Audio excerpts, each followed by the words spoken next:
Hello and welcome back to another episode of the News You Missed, the video game news show that recaps all the big happenings in the video game news this week and tries to deliver them to you so that you get caught up on all the big news stories. Ladies and gentlemen, we have a lot of Pokemon and Nintendo stories. We're going to be talking about Pokemon Legends of Arceus, of course, but there's a massive copyright fiasco happening as well, and we have Sony buying Bungie, as well as Phil Spencer getting a major award. So if that all sounds good to you, let's jump right in. I want to begin by giving all my patrons a major shout out. Thank you guys so much for still supporting a free press. I try to stay unbiased as possible, but I still have my opinions, and I wanted to thank you guys for supporting me over on Patreon to make sure this show continues forward. If you want to support me and see these videos a day early, you can support me over at Patreon, and we're just going to move right into the news. I beat Pokemon Legends of Arceus. It took me 40 hours, but I did a lot of side quests, and I didn't do it to level up my Pokemon, but rather just like catching Pokemon, doing all this extra stuff, having a good time. This game is one of the best games. It's one of the only games in the Pokemon lineup since early 2000s that allowed me to play continuously for so long and not lose my interest. I absolutely love the gameplay. I thought the music was the weakest point, and overall it was one of the absolute best entries. I give it a 10 out of 10, but most people would probably say it's a 8 or 9 out of 10. So other than that, if you were curious about it, I'm going to do a full review, and there's my quick overview. You can check my Twitch. I have all the videos highlighted, and you can see them all there if you're interested in that. Pokemon Legends of Arceus has sold over 6.5 million copies, making it one of the most successful launch Pokemon games ever. Some countries are reporting it being the most successful. It's really doing fantastic, and I'm very excited to see that it's doing so well. There's a chart based upon the sales overall, all the mainline Pokemon games. You can see it on Wikipedia, but Joe Merrick has collected it here, and Legend of Arceus is surpassing Pokemon Crystal as of now, and I'm sure it's going to get up there with some of the mainline series eventually. The Nintendo Switch has outsold the Wii and is technically Nintendo's best-selling home console of all time. The Switch has also outsold the original PlayStation, so I mean that's something, but the PlayStation 5 has also outsold the Wii U, but I don't really think that that's an honor, and I'm not really sure why that's being touted as a big story because the Wii U almost destroyed Nintendo.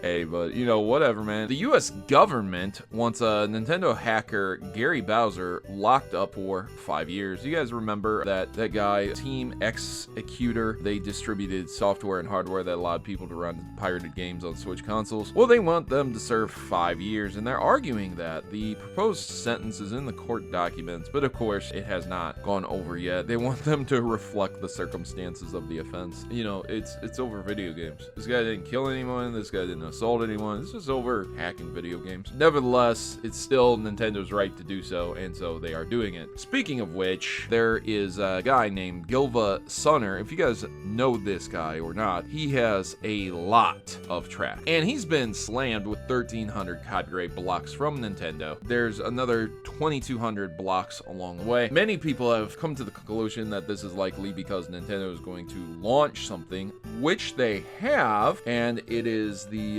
Pokemon Diamond and Pearl sound library, and that is in accordance with what happened here with GilvaSunner, which leads lots of people to assume that Nintendo is going to start introducing tracks from old video games over on services that allow you to purchase them and listen to them. And there's another individual who pointed out that they don't necessarily think Nintendo actually did this because it's not the proper copyright claimant. The person who is claiming GilvaSunner's tracks and music may not in fact be Nintendo, but I do find it very odd that Nintendo then launched a library directly after these copyright claims occurred. And to throw some dirt in everyone's eye here, Sega put out Sonic Mania's soundtrack on Spotify the same day that Nintendo destroyed GilvaSunner's channel there with all those copyright claims. So it's like, you know, you get to listen to all of this for free on Spotify if you want to. You don't have to pay anything. you know what I mean? Nevertheless, I don't think anybody thinks Sega is a better company than Nintendo, but there you go. We've had these arguments in courts before. If any of your music sounds very, very similar to another piece of music, even if it's just part of a track, someone can take you to court and sue you. It is what it is. It's how it works. Even if it's transformative, it can still be a court appeal. So there's that. Speaking of copyright claims in courts, GlitchxCity, there are people taking her music and trying to make NFTs out of them, and I'm 100% sure it's not her. So if you ever see anybody taking a YouTuber's content and trying to make NFTs and you know for sure that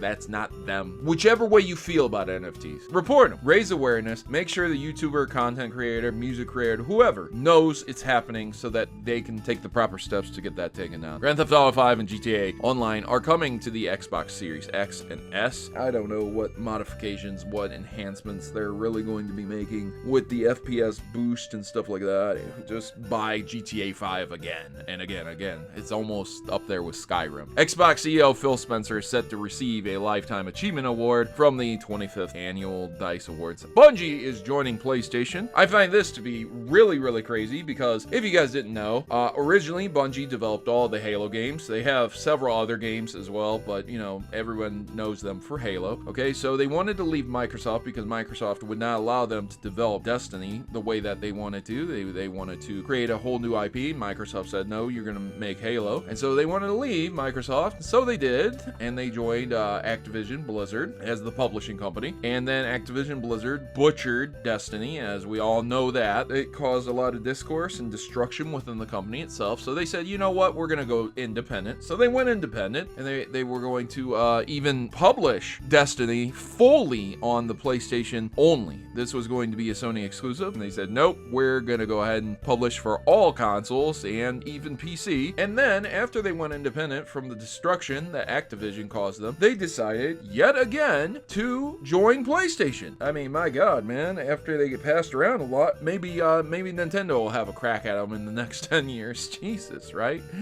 This is obviously in response to Xbox getting Activision Blizzard, and the thing is, the most wild thing is that PlayStation CEO has commented that the Bungie Activision was in works for the last 5 to 6 months and wasn't a response. Apparently they are going to be developing a new IP, a new game, but Destiny's still going. Destiny still has a good 3 to 4, maybe even 5 years left of life with the DLCs and the content that are coming now. So it's really strange to me that they would try and buy a company to develop a new IP. Maybe it's for Halo Killer, maybe it's for something else. I'm not sure. PlayStation X Discord has launched, so now you have the ability to connect your Discord with your PlayStation accounts. During an earnings call, Sony has also confirmed that it's going to launch at least 10 live service games by March. There's been rumors about services that are coming very, very similar to Game Pass, so there's that. And finally, I want to close on these stories. Limited Run Games is opening an 80s themed physical game store, which is fantastic. I'm very, very excited for these old themed game stores. I absolutely loved looking around, looking at them back in the day. And I want to finish with this one story. Somebody has modified their car so that they could play the Nintendo 64 while they drive around. This is fantastic, but also pretty ridiculous. Anyways, that was the news mist. I hope you guys enjoyed it. If you did, leave me a big fat like. If you want to stay subscribed and come back here next week for some more news, I'd really appreciate it. And other than that, I've been your host, Protomario, and I'm signing out. As always, good game, God bless, and I'll see you in the next.